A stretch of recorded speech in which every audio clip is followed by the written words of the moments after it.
It's Monday, February 22nd. I'm Lucy Steiner. And I'm Sam Cedar. Which of these stories will you be talking about today? The Biden administration is already starting to let down progressives on some of his key campaign promises, continuing deportations at a rapid rate and preparing state governors to give up on a minimum wage hike in the new stimulus bill. Meanwhile, the U.S. approaches 500,000 deaths from COVID-19 as states try to make up the vaccine shortages and delays caused by last week's brutal winter storms. And lastly, after the aforementioned storms, some Texas residents have been hit by massive, unsustainable electricity bills, a result of the state's deregulated energy market and corrupt price gouging by power companies. You are listening to Majority FM's AM Quickie, and these are the stories you need to know.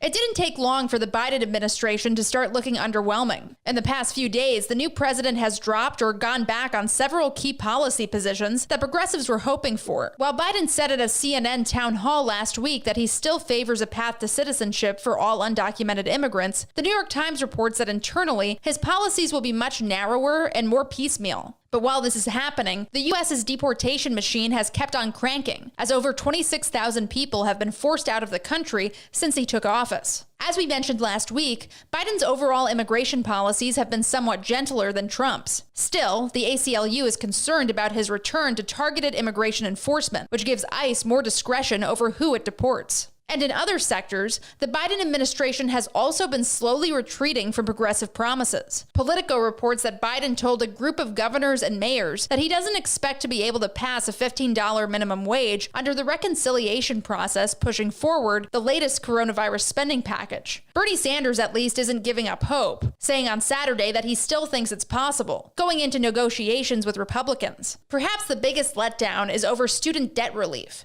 At the same CNN town hall, Biden refused to commit to writing off $50,000 in debt per borrower, instead throwing out a $10,000 number. Activists, including a large contingent of state attorneys general, are still pressuring him on this, so here's hoping that he'll come around in time to make a real difference.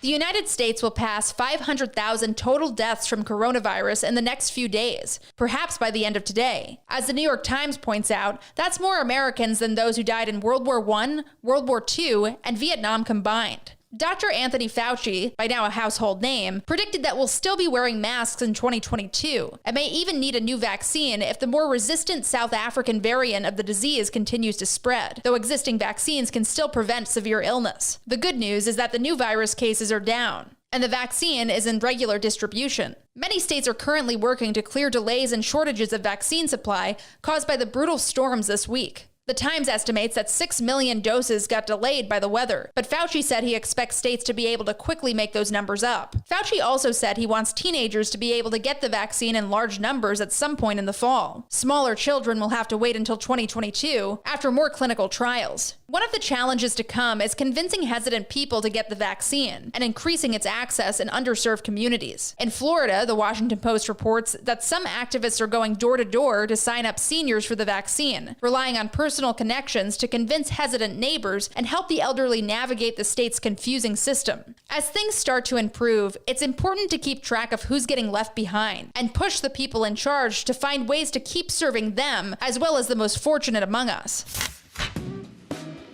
Hey, Majority.fm's AM Quickie is fueled by JustCoffee.coop. Just Coffee is a worker-owned coffee roaster based in Madison, Wisconsin that has sponsored the Majority Report for nearly a decade. Check out their collection of fair trade roasts, including our own Majority Report blend, and regardless of what you order, receive 10% off of your order when you use the code MAJORITY at checkout. All shipping, of course, is free. That's coupon code MAJORITY at justcoffee.coop.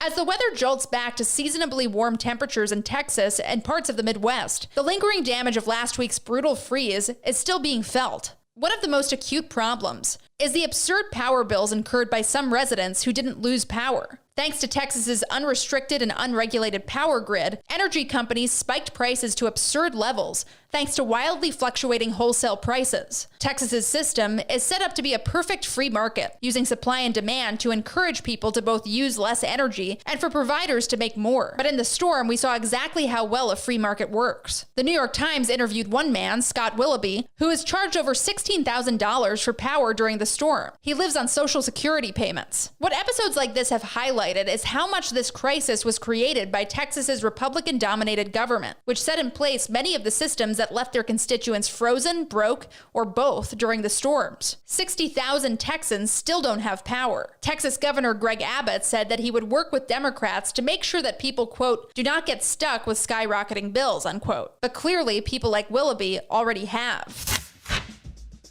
And now, for some quicker quickies. Quicker quickie. A short update from Amazon's union-busting campaign in Bessemer, Alabama. The company is forging ahead with its annual buyout offer, where it gives cash payments to employees who voluntarily resign. Employee turnover is always good for Amazon, but they particularly want to encourage it in Alabama, whittling down the workforce as employees vote in the NLRB election. The New York Times obtained a report that shows that Trump insider and longtime private military contractor Eric Prince violated a UN arms embargo in Libya, offering to supply drones and mercenaries to a warlord in an attempt to influence the country's ongoing civil war. CNN reports that an arrested member of the Oath Keepers militia movement claims that she met with Secret Service agents and was given a VIP pass to the Trump rally before the Capitol insurrection on January 6th. Her lawyers argue that she was only at the rally and insurrection in order to, quote, provide security to speakers at the rally. The Secret Service denies these claims. A new report by BuzzFeed News shows that Mark Zuckerberg personally intervened to change his company's rules around hate speech when it banned conspiracy theorist Alex Jones. Not to protect users from Jones's violent rhetoric, but so that the legion of InfoWars fans active on his platform wouldn't face similar punishments for continuing to spread Jones's work. Quicker quickie.